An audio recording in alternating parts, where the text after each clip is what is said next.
Hello, everyone. Welcome to Heart Center Tarot. As always, my name is Marina, and I will be your guide for this portion of the journey. And our other guide for this portion of the journey is the wonderful and amazing Val of Dragonfly Crystals and Next Level Channeling. Welcome to episode 144 of Messages for Lightworkers. Yay! That's a lot of episodes. That's a lot of episodes. Yeah, that 144 Thursdays. Yes, absolutely. And I have to say, they've been wonderful, wonderful opportunities to talk about messages that our guides and angels are passing on to all of you. And I have to say, I'm just trying to make sure my iPad volume is off, but for some reason it's not going off. It'll happen. It'll happen. Oh, it's not.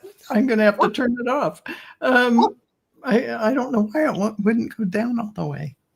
But anyway, so all of you, like and subscribe to Marina's channel, Heart and Soul, Heart-Centered Tarot. I know. We got Allie on Allie. But also go to Marina's heartcenteredtarot.com. Sign up for classes and sign up for book readings, because there's a bunch of different readings you can book, not just one. And, partake, because this next phase of the 2025, it's going to be a wild Mr. Hare's or Mr. Toad's wild ride, whatever that is. Yes. Because you might need some guidance. I don't know. I think you do, and I do as well, because it is going to be this eclipse that we're going to have on the 21st, 22nd-ish, whenever that is going to be huge. So, it is. Hang on to your seats. Yeah, the 21st, that eclipse is when, this is when we get to decide how we're going to move forward. We set our intention. We manifest what it is that we want. We create the world that we want to live in. Yes. And it's a powerful, powerful time. It really is. It really is. And I have to say, I look forward to it. But I mean, I swear to God, all September has been a whole big eclipse of whatever. It's really been it's been a big, huge, it has. It has. And now I think more than ever, we're going to need each other. We're going to need to rely on each other. So it's important to know where you are in your spiritual journey, so that you are able then to know what it is that you're looking forward to. Oh my gosh, did someone say Trish James? Hey, Trish. Trish? See you, Trish James Tarot. Hey, sweetheart. Tarot, what? Yes. I happen to be like, I've been using these cards so much. They're just hot off the press. And I have to say, this particular one has given the most psychic mediumship readings boost that everyone has come back and said, oh my God, that's so accurate. Yes. And it's really given messages that are so connected. I have to tell everyone. So connection. And I love this. Of course, I have them right on my desk ready to use. I know.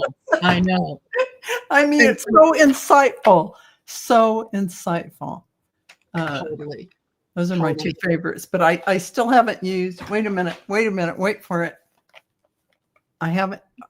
I have to get it together to start using this one. The Investigations deck, everyone. Who doesn't want that? Exactly. exactly. And be sure, folks, to join me on Saturday at 8 p.m. Mountain Daylight Time. I was corrected twice that I keep referring to it as MST, Mountain Standard Time. It's daylight. But Yeah. no, it's Mountain Daylight Time. So you know what? Mountain Time Zone. Yeah, Whatever, because I whatever mean, letters. here's the tricky thing. Sometimes I go in there and they'll say you can use both. They don't care. But Yeah. I mean, daylight time does seem to indicate Yes. you've had that time change in the spring. You spring forward. But you know what? It's confusing. It You can is. It is definitely Mountain just say Time. mountain time. Yeah, Mountain time, Mountain Time. everyone. Yeah, You 8 figure it p.m. out. Mountain Mountain Time. time. Yeah. You come on my channel because the lovely Trish is going to be joining me, and we're going to be doing readings for some of the lucky folks that are going to be in the chat. So, yeah, really, really looking forward to that. I have to say, Trish, yes, I did bond. I bonded hard with these. Yes. Yes. Just so you know. Yeah. They're fabulous. And the latest deck, I went on Trisha's website, trishjamesoracles.com, and the latest deck out of stock. I'm not surprised. These decks are fabulous. They really are, everyone. Not just the artwork, but I mean, there's something about the feel of them and the energy in them. Just everything. I mean, they're just beautiful, beautiful cards. Here's one of the images in the connection deck.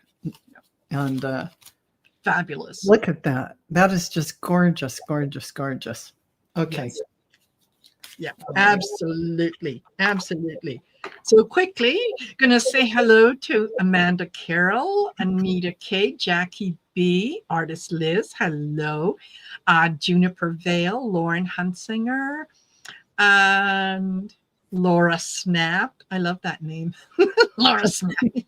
Lois Tooker. Hope I haven't missed anyone. Suzanne. Hello, Suzanne. And Robert Cornell. Tiffany Tisdale. And I think that's it. There's a few more of you that are, kind of sitting back, lurking. That's okay. You're allowed to do that. Just as long as you remember to like, share, and subscribe, because it really means a lot. Yeah. So what are we going to talk about today? This was something that just kind of came to me, and Ben says hello, Marina. He's also watching. Ben is Trisha's husband.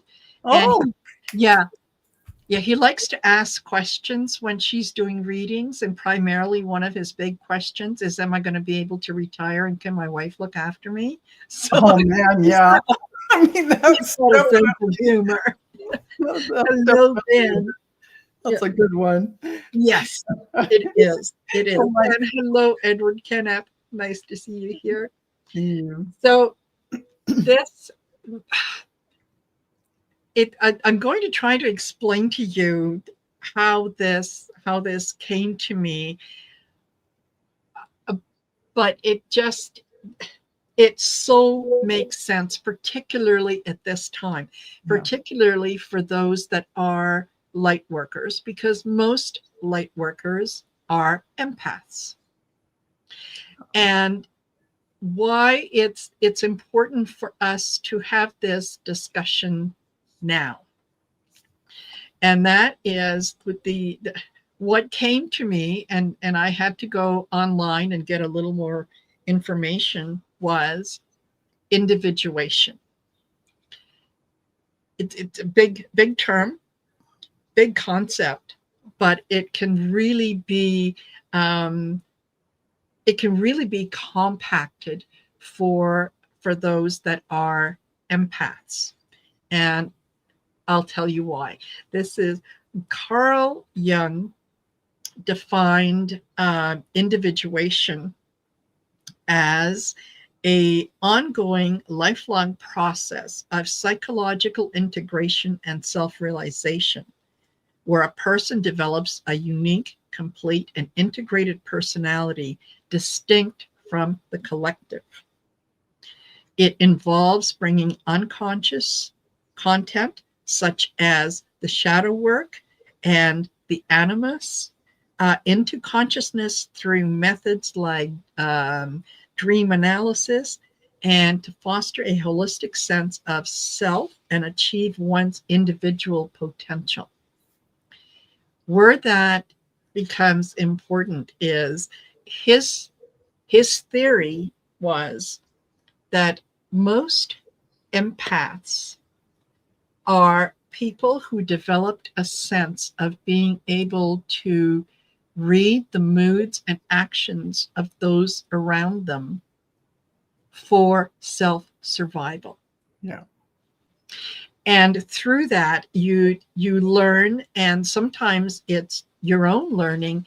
Very often it is the people around you who confirm those things about you, so that you learn to put other people's feelings, wants, needs, desires over your own.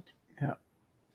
So for the empath, it's not being allowed to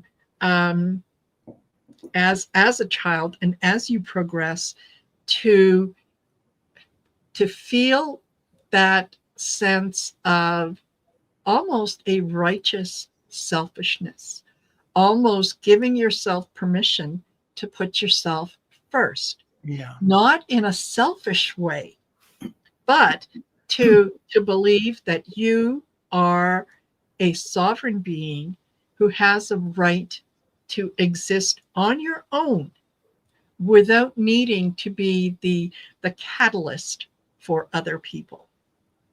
Exactly. And so the message that Val got just absolutely, totally confirmed that. And It when did, he told me actually. what he got, it was like full body shivers, like, oh, thank you. Yes. Yeah. So, yeah. Go ahead, Val. Go ahead. Okay. So I heard it and I started to go into it, but no, it's really, this is what they said. You are enough. So you are enough as you are, just as you are right now. You are enough. And so I expanded on that, saying, yeah, you lack nothing. You are capable. You are equipped with everything you need in this lifetime. You are loved. You are a gift. You are all these things.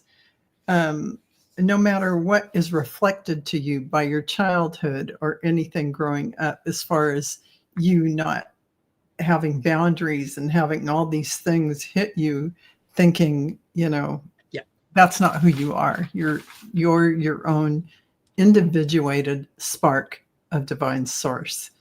And the rest of it is just stories that you're watching, the plays that you're seeing.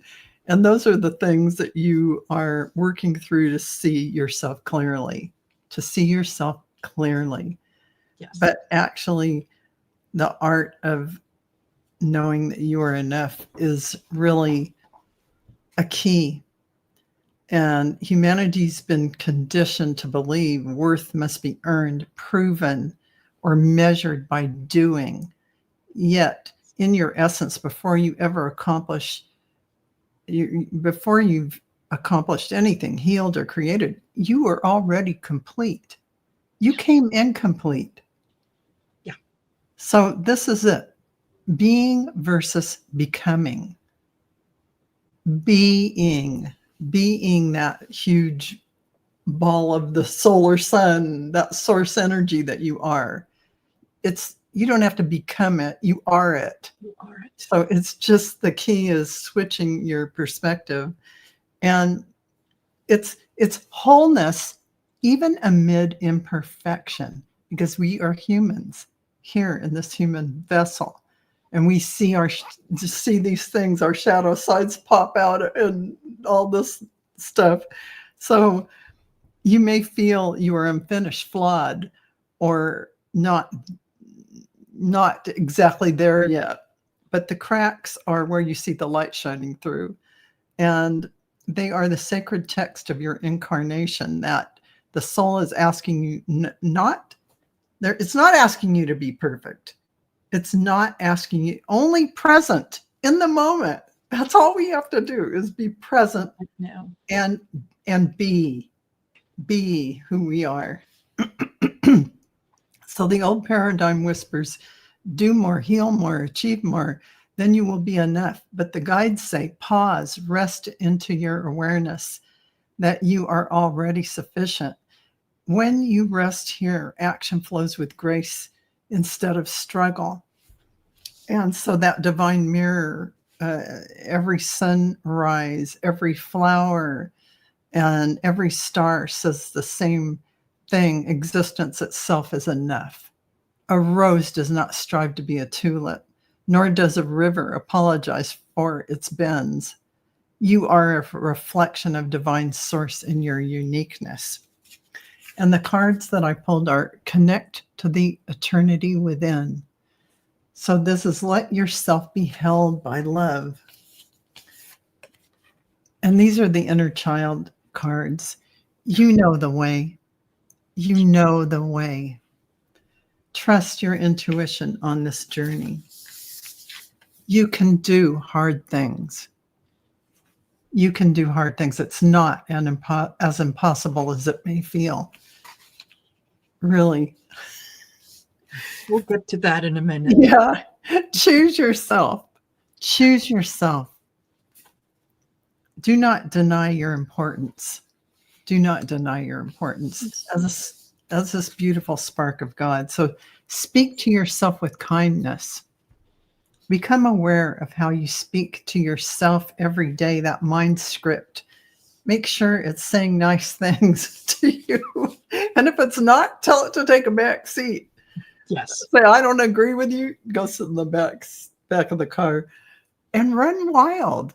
So this is about your inner child. Let your inner child, inner wild child run forth with joy and just enjoy yourself.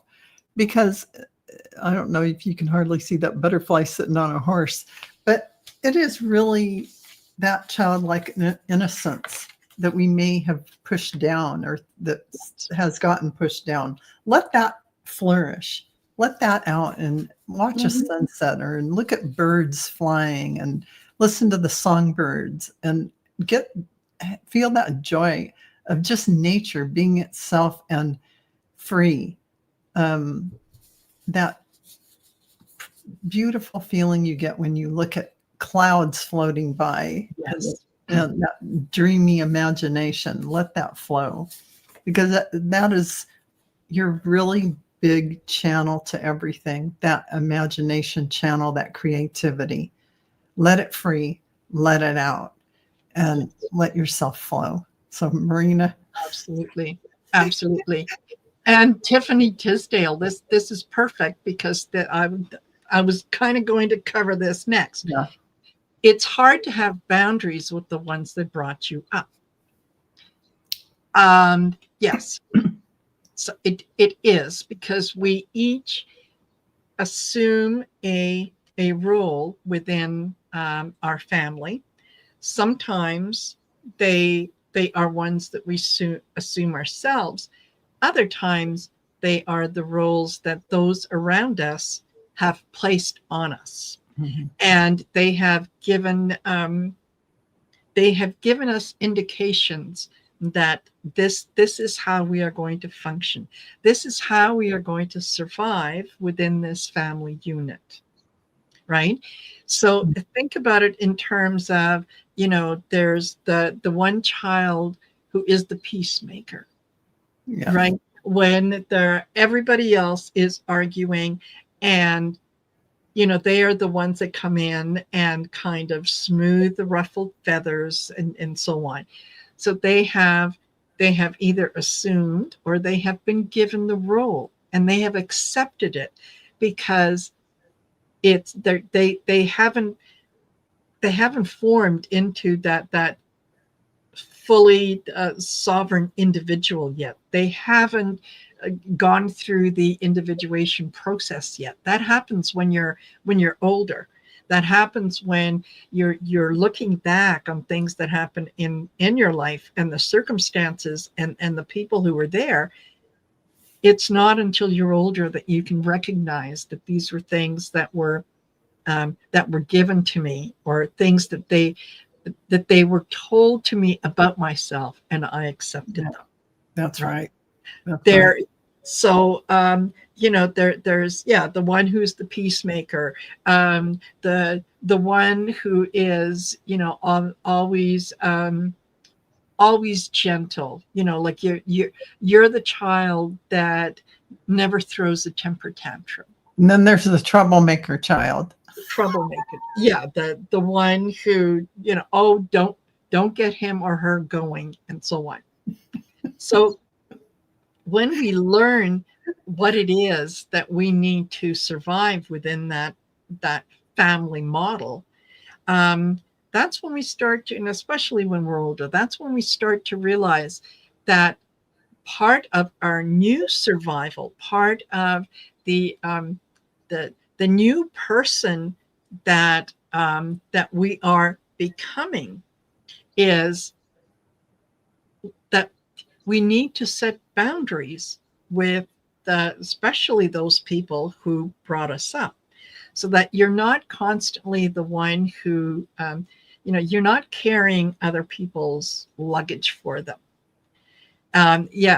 Laura snapped. I was the caretaker. Exactly. Yeah. And Tiffany says, I was the difficult child. My sister. That was my sister. I was the good girl. Yes. Yeah. I was the one who, yes, my parents would say that, I was sensitive, and I always took things too personally. Oh, yeah. I used to run to my bedroom crying after my dad would say this, that, or the other thing. Yes. And they all thought I was way too sensitive. Yes. But you know what? That's yeah. It wasn't necessarily that I was sensitive. It was that I was never fully allowed to express what it is that I wanted to say. There you go. I was always stopped with, okay, well, don't say that now. We'll talk about it later. Oh, man. Yeah. So, where you swallow your words, you swallow your feelings, and you just learn not to give yourself permission to express things that were unfair, that were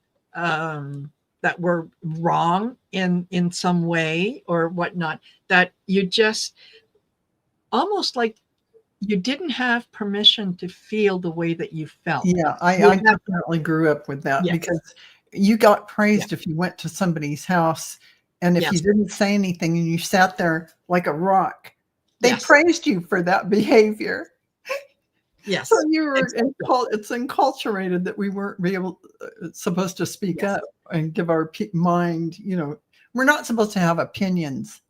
Exactly. Especially things that might have gone against the norm, that might have gone against what everyone thought was the role that we played. Do you know that just reminded me, Marina? I'm going to jump in here and say, yes, I was, I don't know, 13 or 14, just preteen to teenage, just on the verge. And one day my mom or my dad, my mom said, well, what do you think about that? They were talking, and then they turned to me and said, well, what do you think about that? And I was like, somebody is invested in hearing my opinion about something. It was such a culture shock. Yes. That I felt this elation of somebody actually asking my opinion.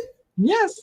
And I bet you were stunned into silence. I was stunned because I'd grown up not having that voice and be able to say anything out of order. Yes. But they did it without I never felt censored growing up. but they did it by the early on. If you're quiet, you're good. Yes.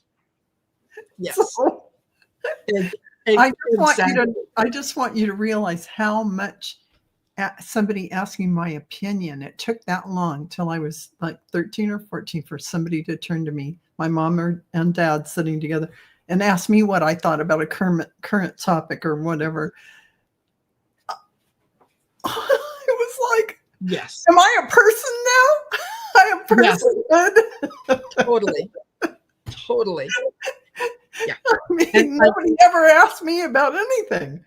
Yes.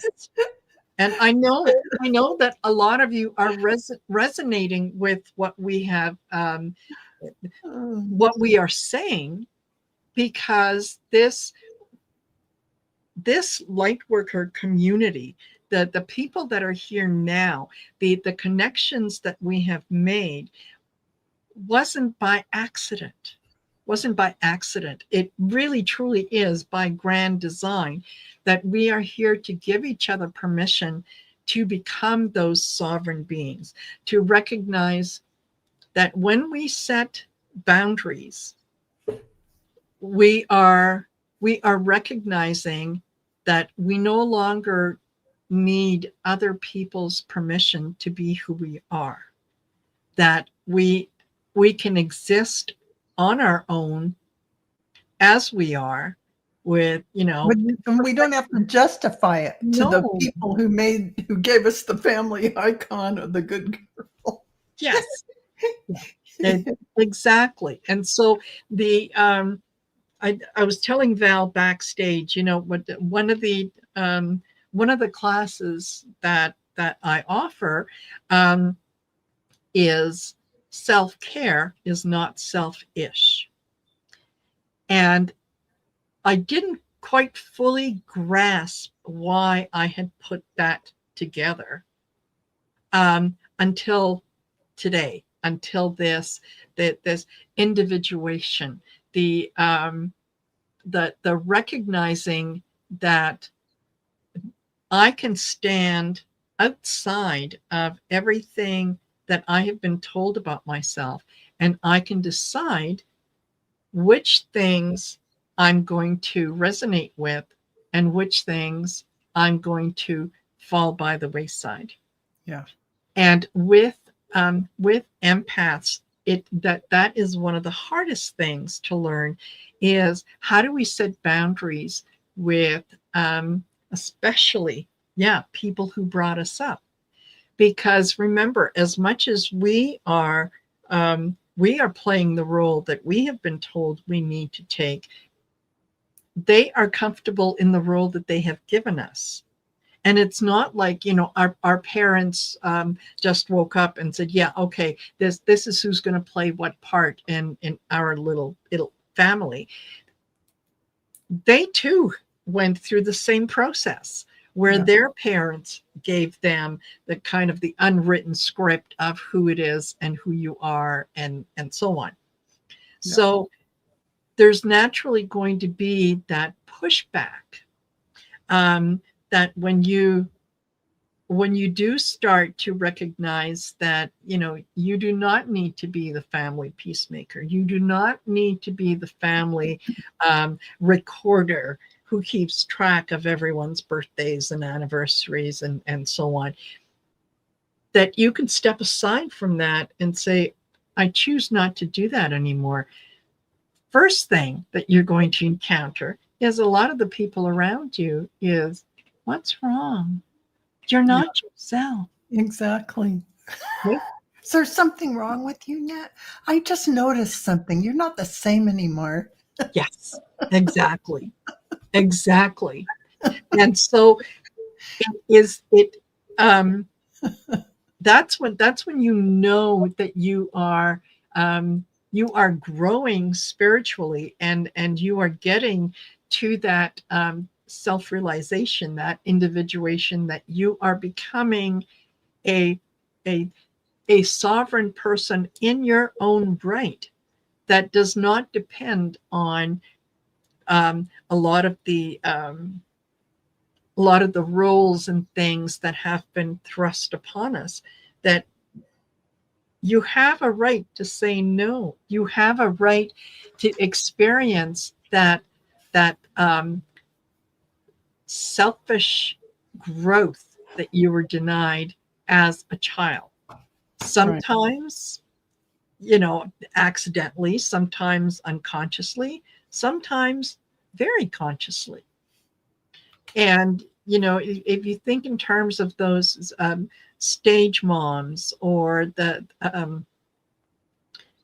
young women who had a family too young, Hmm. and so there was things that they didn't experience, that they couldn't do, so now they are going to live vicariously through their children. Right. Their your yeah the the lives of your children are going to be how you thrive, right? Those are the well, my son the lawyer, my daughter the doctor, Exactly. And and everything. It's not like the children have a presence on their own. yeah, It's who they have become, exactly. right? So And they by don't have their entering, own identity, no, their own yes, creations that they've brought to fruition.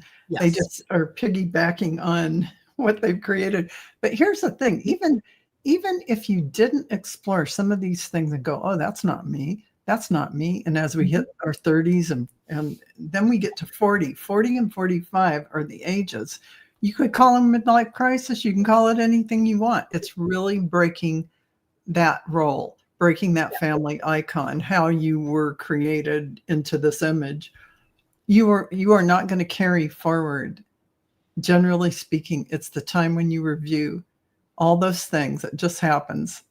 I don't know yes, where it is on the 7-year cycle of 7-year returns, but you definitely, Saturn returns, you definitely are going to have the moment, or you probably already had it, where yes, you go, oh, I don't want to do that anymore. That yes, doesn't resonate. Oh, that doesn't feel good. Oh, I don't like it when they do that. Like when you yes, go visit your relatives, it's that kind of thing. mhm, They don't really know you because you're a different person than the way they yes, designed your persona that you became for that security and that safety. You're yes, changing at that age, 40 to 45, midlife crisis or not. You yes, are going to go through those things and review those things you haven't let go of already and identified as not you. So, exactly, yes, yes. And it is, I mean, I really need to encourage you guys to go take a look at the courses that are on offer, yeah. because yeah, not only the self-care, but also change the tape. Yeah, because you get I rid of mean, yeah, baggage, folks. Get rid yes, of the baggage. Don't drag the luggage from what 40 years ago or whatever you're dragging the luggage, dragging it. yes, And you didn't need any of that stuff. It's no, not you. It's no, not you. those are Yeah. things that you were told about yourself as a child. And at that point, as a child, you do not have the mental capacity to No. recognize what it is psychologically, what it is that's either being done Yeah. or is handed to you. You Yeah. simply accept it. And Yes. then when all of a sudden, when it feels uncomfortable, that's when you review it. That's when you say, well, wait a minute, where did I get the impression that I was the family record keeper, or I was the one that the family peacemaker and whatnot. And you start to examine it and you think, It's the meatloaf or the roast story, the roast in the roast pan. yeah, yes, Go ahead and tell the roast pan story, Marina. yes, okay. So I just want to acknowledge, Lois. Yes, and when you speak up for yourself, when you start to get that and question things and don't assume those roles, yes. that's when people will say you're difficult or you're argumentative, because you're no longer playing the role that people have assigned to you. Mm-hmm.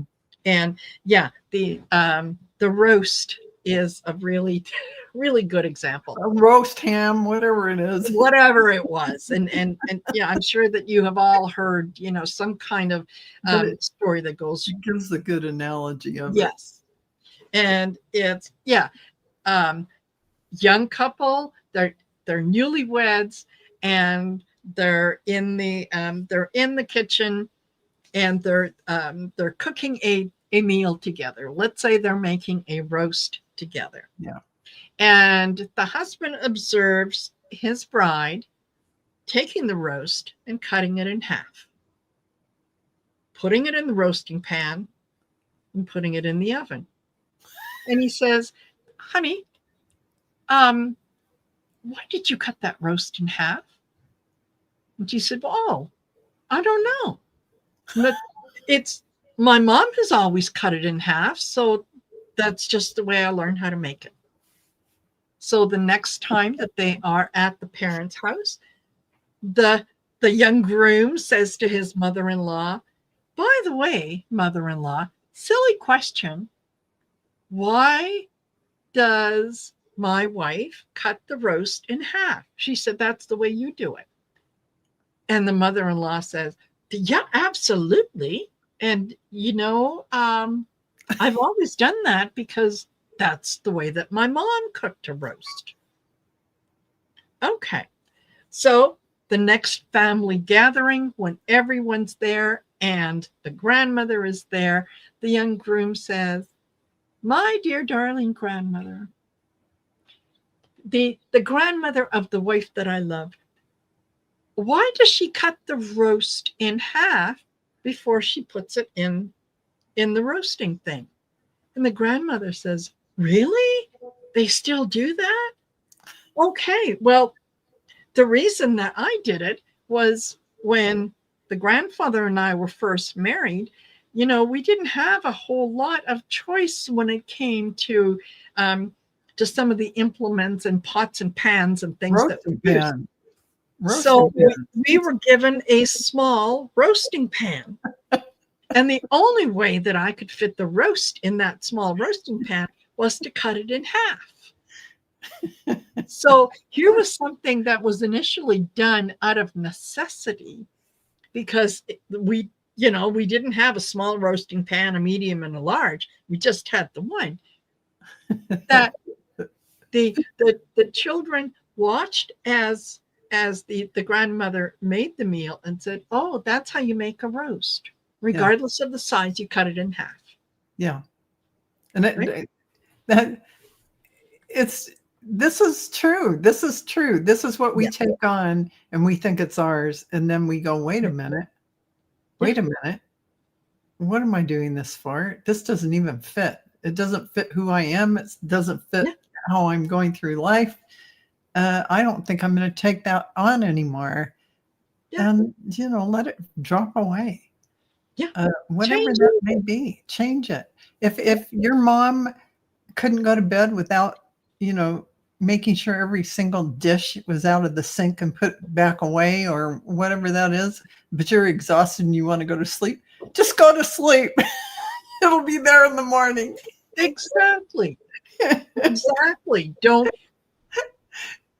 take a moment to examine the things that and ideas that were presented to you as normal. Yeah. This is the way we do things in this family. Yeah. Well, circumstances change. Yeah. The tools that we work with change. Yes.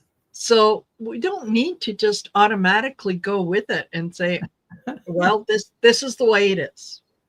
Yeah. This is the way that it is, and this is how things are done in our family. Yeah. Be that card that Val got about, be a little wild. Yes, being wild and do the thing. I can still hear my grandmother, who used to live with us, and she'd say, Oh my goodness. Yes. I mean, if your top of your stove, your range isn't clean, you just know about that person. Yes. Like I could have grown up with a phobia of having to keep my stovetop Yes. immaculate from Yes. anything, or else I might have thought this is the whole world is going to come and see that and think badly of me. But Yes. luckily, I thought, oh, what? What? Yes. Exactly. So my my father loved his children passionately. I never ever ever wondered whether or not my father loved me. I knew that he did. Yeah. However, he could never say the words. Oh, And they if men you, of that era yes, yeah, weren't big on demonstrative. They couldn't no, say the words. I don't know no. what it was. Yeah. And um, if the idea of talking about our feelings ever came up, Hmm. it was always kind of downplayed. Yeah. That well, that of course I love you. Yeah. You know, It's like why, that. why Yeah. would you even ask? Yeah. And it wasn't until my youngest sister um, kind of almost started cornering him. And he would come home after work and she would go over and sit on his knee and say, Dad, tell me you love me. And he said, Oh, Cindy, you know I do. Of course. I know, Dad. I know you do. I want to hear you say it. And she was so persistent and so kind of, you know, childlike Yes. in what she was asking Yeah. until he finally got to the point that he said, Yes, yes, Cindy, I love you. And she'd say, See, did the world didn't scoop you up. It's not like it opened up and you fell down the crevice or whatever. And she gave him permission Yeah. to examine why it was that So hard to say it. that it was so hard for him to say the words. And it changed him later on in his life. It truly It changed him. would have changed him because, like you said, he gave himself permission and he got permission to finally start expressing that Yes. in that instance. And that was his Yes. shifting right then and there, going through that. I love Totally. that. Yeah. Totally. Yeah. And all of a sudden his relationship with my mother changed. Yeah. That he realized that there was things that he could do that he didn't what we didn't have to wait for someone else to do for Yes. him. Yeah. There yeah, mom could be in the kitchen. She is up to her, eyeballs in cooking and doing this and doing that and Yeah. whatnot. And he would be in the living room and he would call her. To bring him something. Yes. Yeah. Because that was the way back in the day. Of course, my dad and mom both worked, so my dad didn't do that. I mean, if somebody was in the kitchen, one of them might say, "Oh, honey, can you bring me, whatever?" But Yeah. Yeah. no, He yeah, he would. I distinctly remember he did not think twice about calling her from the kitchen yes, I think or in the basement where she yeah, was doing laundry or whatnot. to come and get him Say, something. yeah, to say, where's the ashtray? I mean that I think is men who are out working and they have wives of that era definitely were like that. They literally would expect to have things being waited on. Exactly. Yes. Totally. Yeah. Totally. Yeah. And yet he would call her and say, well, yeah, where's the ashtray? And she would point, at It's the like 2 inches away. table. It's like, there it is. Oh.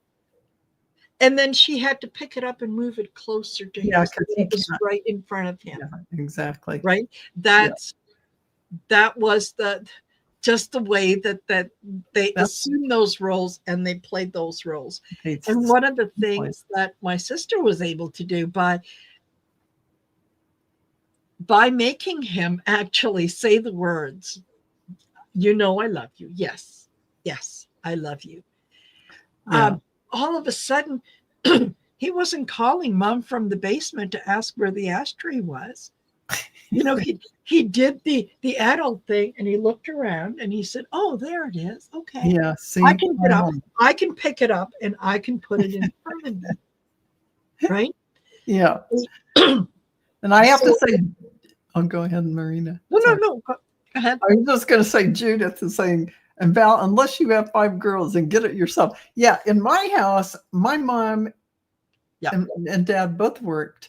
So in my house, if somebody was in the kitchen, of course you could ask somebody to bring you whatever, but it didn't matter. My dad would get up. He knows my mom worked hard, and you know, he wasn't going to do anything like that. But it was in the era everyone else did. They asked, yes, people to bring them everything. Yes. So, and I was absolutely dumbfounded when, you know, as an adult, I moved from Nova Scotia to Calgary, and here I am. I'm, you know, moved in with my parents. Yeah. Because that was. You did that. That's what you did. That's what I did. That was what we did. That's what you did when, you know, things went south and you moved back in with your parents. Yes. And all of a sudden, here I am. I wake up in the morning. You're an adult in your parents' house. It's a whole nother mindset. Yes. And here's my father in the kitchen, and he's making himself coffee. Ooh, wait a minute. Wait. That's not. You did not wake mom up. Things happen when you were away. Yes. Yes. Progress was made.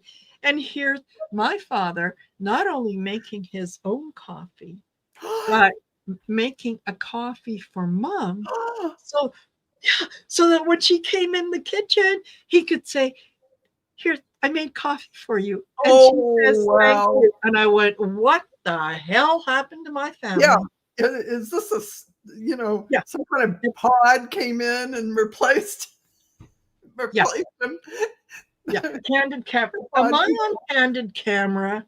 This is a joke. And he realized that there was so many things that he could do that were outside of what he anticipated. Yeah. And yes, he evolved. He realized that he could do that for himself. And the world did not, there wasn't a chasm that happened, and he did not fall into it. Exactly. Because he didn't wake up his wife to say, "Can you make me a coffee?" I have to say, my father would come home from work, and, you know, he had different shifts. So he would come home at different times because he was an operator at Standard Oil. So what he did is he would make himself a snack or whatever. Did he ever make any food for anyone else? No. Only when we were little. I remember my dad home making fried weenie sandwiches, fried bologna sandwiches. Can you imagine feeding your kid that stuff? But that's what he did. So he took care of us, and he would make us things. But after that point, when we got a little older, even 5 years old on, he never had to, because my grandmother was living with us. But he never made anything. He never cooked a dinner. He never put sandwiches together for anyone. It just, men didn't do that kind of thing. So to make coffee, I can't remember my dad ever making coffee for my mom and him. No. Now my mom would, but no. Yeah. It's like he just didn't do any of that. Mom did it. So Exactly. And when he started to experiment in the kitchen, yeah, when he went from being able to make his own coffee yeah, to being able to make his own hot meal, yes, and he was good at it. yeah. And then all of a sudden he would make a little extra, and when he would cook, he would say, "Hey, I'm going to make supper. Do you want some?" I can't believe that. Boy, your dad was more involved than my dad. So he wouldn't. Yes. I never heard And that then out of his mouth.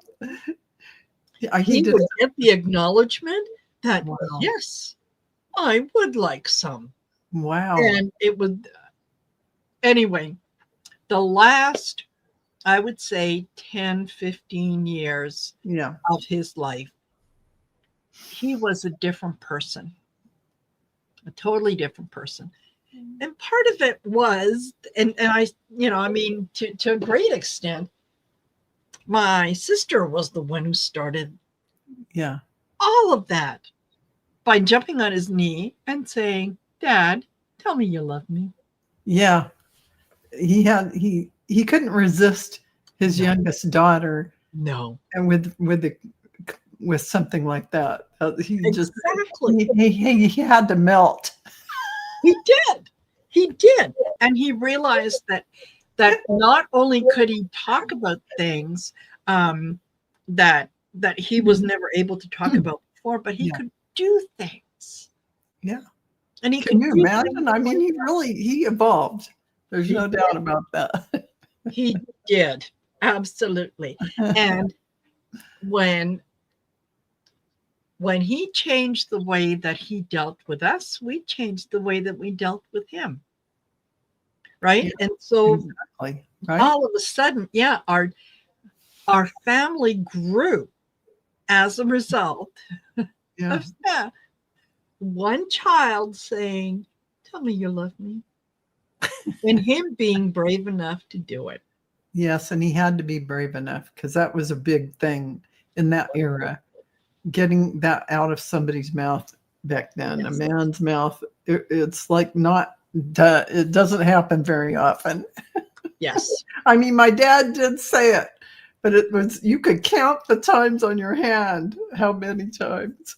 Yes. So, And it was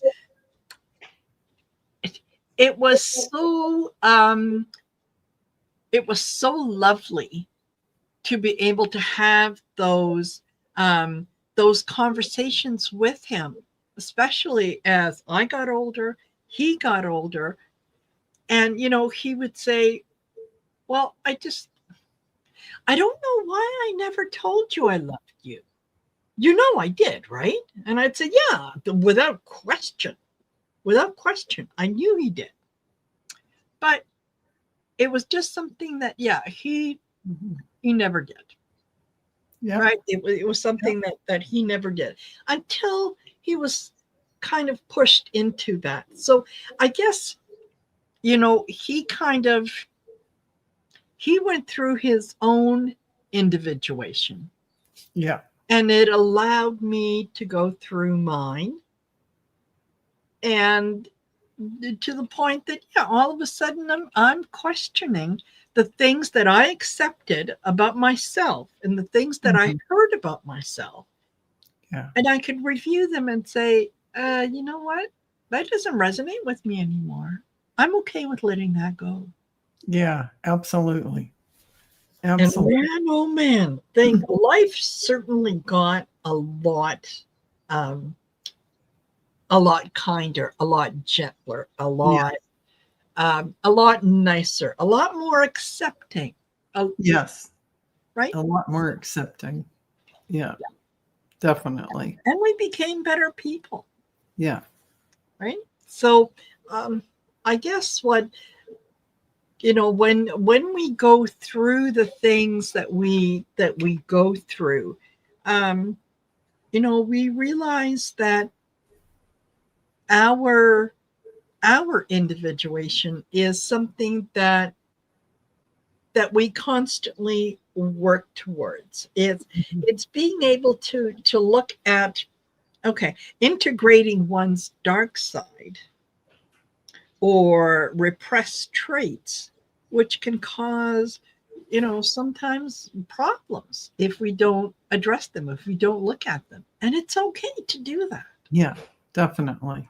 So, yeah. Definitely. Self-realization and this is part of what I printed off, was self-realization is the journey toward becoming one's true self, recognizing and embracing one's innate uniqueness.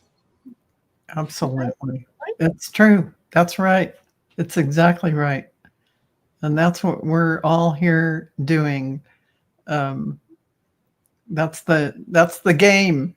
The game plan.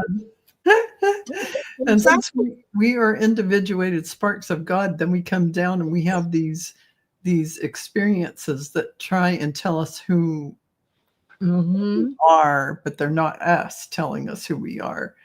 Yes. And that's for us to see the contrast between who we really are and what the outside world has told us we are, told us to be.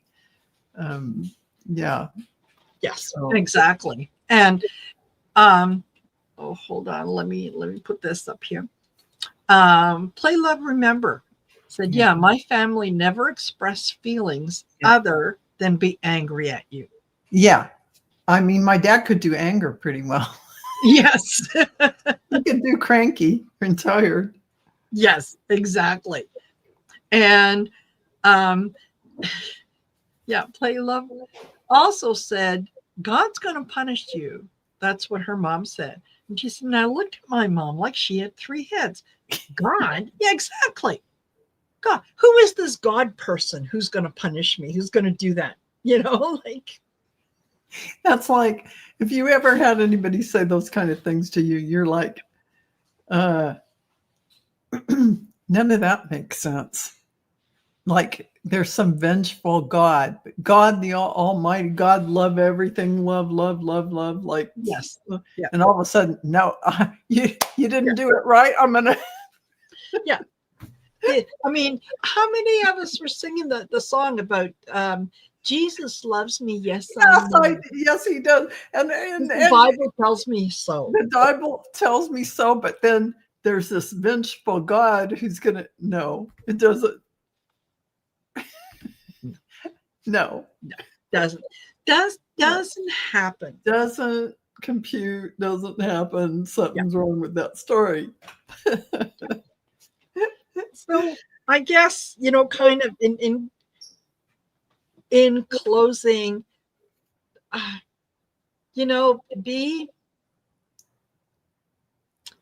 be willing and be willing to take a chance. Look at the things that you believe about yourself and find the ones that no longer resonate with you and be okay with it. Yeah. Be okay with being able to put up to put up boundaries about what you will and will not do. Yes. And learn to take a look at, particularly as an empath, and say, okay, how am I going to go forward? How am I going to move through life knowing that there are some changes that I'm going to need to make? And it's okay. Be okay with that. Yep, absolutely. Be okay with that. Yep. So, the one thing that is a constant is change. Yes. Yeah. You can count on it. It's going to happen. It's change. Totally. So. Totally. Well, thank you, everyone, for spending part of your day with us. I know that we certainly love it. Yep. Don't forget to like, share, and subscribe. And go to my website, see what's on offer over there at marinasheartcenteredtarot.com. Make sure that you check out Val's Dragonfly Crystals.store. Yes. and see some of the classes and courses and things that she has on offer. You will never, ever, ever take one of Val's classes and walk away going, you know. And Marina's too. People have said wonderful, wonderful things, life-changing for the courses. And, it's the best thing you can do for yourself if you haven't done it. Yes. Invest in yourself. They really are not much money to spend on improving and opening up to all these aspects of yourself. So, yeah. It's another tool in your spiritual tool belt, and you can't have enough. Yeah. And honestly, you'll benefit by it. You'll benefit by it. So there you go. Absolutely. There you go. Well, I am. Yes, it was. I am roughly. so thankful. Yeah, this was fabulous. This was fabulous. And next week, for episode 145, we're going to be on Val's channel. So make sure that you join us there. And leave a comment, particularly after the show. Absolutely. Yeah, leave a comment. Make sure that it's at least seven characters. Even if it's, 7 emojis or even if it's hearts, whatever it is. Because 7 is the magic character, 7 characters, and you get out there further in the algorithm. So for some reason, that's a key to that. So it is. And we're sharing it with you. Yeah. All right. Thanks, everyone. Thank you, Val. And we'll see you guys later. Bye for now. Everyone.